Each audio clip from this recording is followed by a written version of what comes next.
certain new programs. Our first look now at your most accurate polling source in Pennsylvania's U.S. Senate race.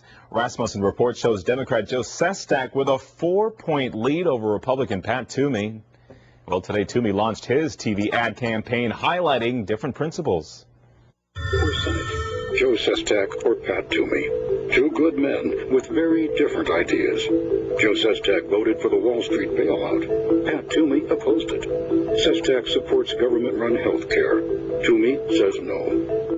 Oh, he didn't waste any time. Our political reporter Bruce Gordon joins us. Bruce, what's behind these Toomey ads? Well, Thomas, I would not expect a major TV ad war all summer long. Too expensive, and frankly, most folks aren't paying attention. But for now, Pat Toomey wants to blunt Joe Sestak's momentum. Sestak, of course, won the Democratic primary going away, got lots more publicity than Toomey over the last few months because of his higher profile race. The last Rasmussen poll taken before the primaries had Toomey over Sestak by 2 points.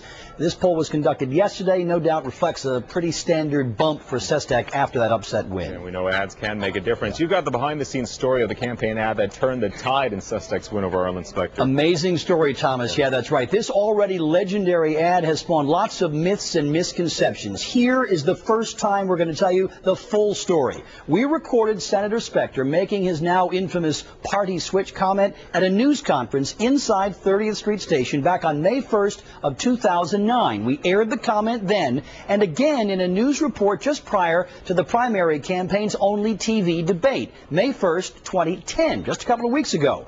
J.J. Balaban, who created the ad, tells the rest of the story in his own words. There's two great staffers on the Joe Sestak campaign who monitored coverage about the race. They saw the story that you ran on Fox 29 that had this footage of Specter, and they immediately sent it to me and said, take a look at this. They're junior staffers who are underappreciated, who caught this and realized that they had found gold. It was one of the biggest political stories of 2009. Longtime Republican Arlen Specter, facing a likely defeat in the 2010 GOP Senate primary, became Democrat Arlen Specter. My change in party will enable me to be re-elected. I saw this footage and knew that this was exactly what we had been looking for, which was basically a short, succinct summary of everything that Arlen Specter said when he changed parties. As you know, TV is an emotive medium.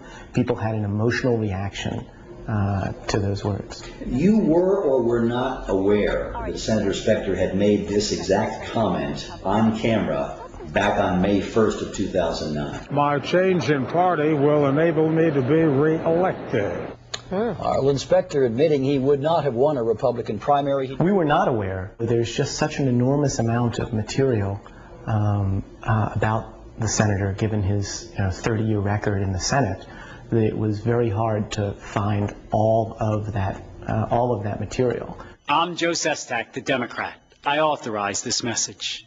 My change in party will enable me to be re-elected. For 45 years, Arlen Specter has been a Republican politician. Arlen Specter is the right man for the United States Senate. I can count on this man. See, that's important. When you showed the ad to Congressman Sestak, what was his reaction? He felt more comfortable because we were using the senator's own words. We're using the senator's own ad in which he campaigned with George Bush, and a photo of the senator with Sarah Palin at a campaign event. These things are legends, but the reality is different, and there was a lot of hard work of hundreds of people that led, and especially Joe Sestak himself, that led to the victory. You know, it's a sexy story to say that an election pivots on one 30-second ad, but I don't think that's the reality.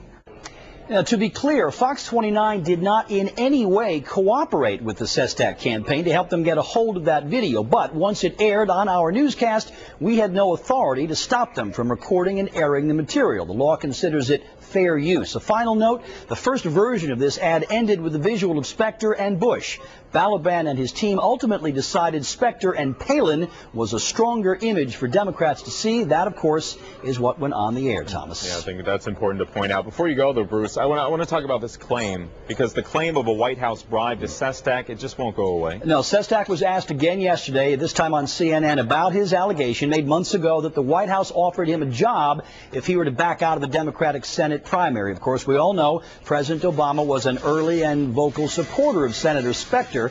Sestak refused again Wednesday to elaborate on his earlier allegation. The Republican National Committee, meanwhile, wants someone to come clean about what may have been offered and under what conditions. No response from the White House. All right, Bruce Gordon in the newsroom. Bruce, we'll see you again in just a moment. They crashed the